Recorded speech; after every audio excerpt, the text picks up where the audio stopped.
Birds की आपको hobby है, बर्ड रखना पसंद करते हैं तो क्या कहने। बर्ड के साथ साथ अगर आपको कमाई का भी अगर जरिया चाहिए, अगर आप चाहते हैं कि पार्ट टाइम आपको अर्निंग भी स्टार्ट हो जाए, तो लव बर्ड से बेस्ट कोई दूसरा बर्ड नहीं होता है, क्योंकि ये वो बर्ड है जो कम टाइम में ज़्यादा अर्निंग आपको देता है, ज़्यादा बच्चे देता है, ज़्यादा प्रॉफिट देता है। जितना हाई म्यूटेशन होगी उतना हाई प्रॉफिट होगा। मार्केट चाहे कोई भी हो, सुई से लेके जहाज तक की मार्केट क्यों ना हो, कभी ना कभी किसी न किसी का प्राइस अप डाउन जरूर होता है।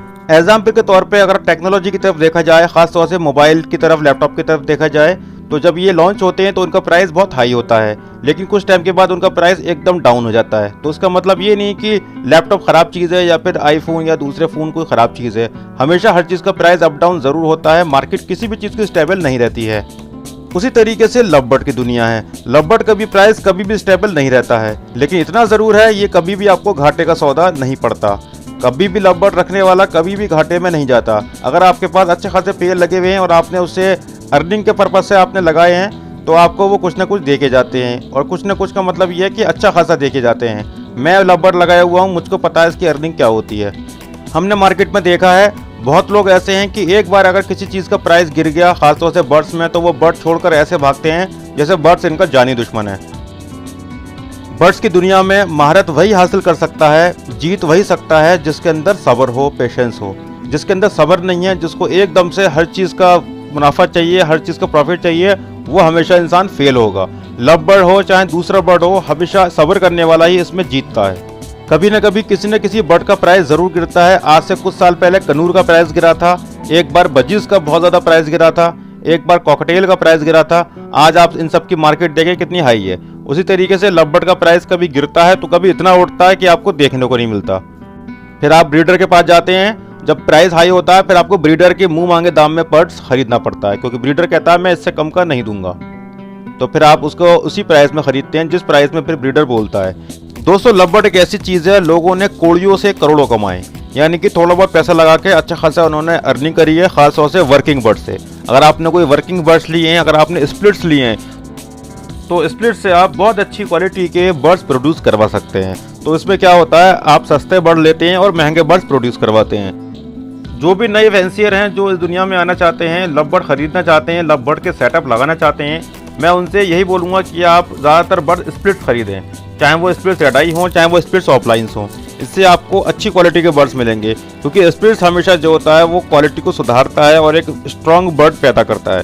दोस्तों, बर्ड की हॉबी को बिजनेस में ले जाने के बाद उस बिजनेस में कामयाबी सिर्फ दो तरीके के लोगों को मिलती है। एक कामयाबी मिलती है हॉबी वाले को, एक शौकीन को। शौकीन जो होगा वो कभी नहीं घबराएगा बर्ड्स को रखने में और बर्ड्स के बच्चों को रोकने में या फिर उनको दाना खिलाने में। दूसरी बात सब्र वाला, जिसमें सब्र होगा, उसको पता होगा कि मार्केट में अगर आज चीज़ सस्ती है तो आज ना निकाल के कल निकाली जाए, तो दोस्तों बेशक कल ना कल प्राइस ज़रूर हाई होगा। दोस्तों, बर्ड की ब्रीडिंग कराने के बाद बिजनेस में फेल कौन होता है? फेल वही लोग होते हैं जो लोग में सब्र नहीं होता, जिन लोगों को बर्ड्स की हॉबी नहीं है और वो बर्ड्स में पैसा कमाने घुसे हैं और वो बर्ड्स में पैसा कमाना चाह रहे हैं। बर्ड्स का एकदम प्राइस डाउन हुआ तो पता लगा वो घबरा गए, तो वो क्या करते हैं, बर्ड औने पौने दाम में बेच बाच कर भागते हैं सेटअप खत्म करके। और भागने वाले लोग वही होते हैं जो बर्ड की हॉबी नहीं थी उनको, बस वो पैसा कमाने आए थे, बिजनेस में फेल हुए और भाग गए। तो ऐसे लोगों को भागना भी ज़रूरी है, क्योंकि अगर ऐसे लोग होते हैं तो दोस्तों क्या होता है, बर्ड की जो हॉबी है वो प्रमोट होने के बदले ख़त्म होना शुरू हो जाती है। दोस्तों, जो एक ट्रू बर्ड लवर होगा वो कभी भी बर्ड के शौक को ख़त्म नहीं कर सकता।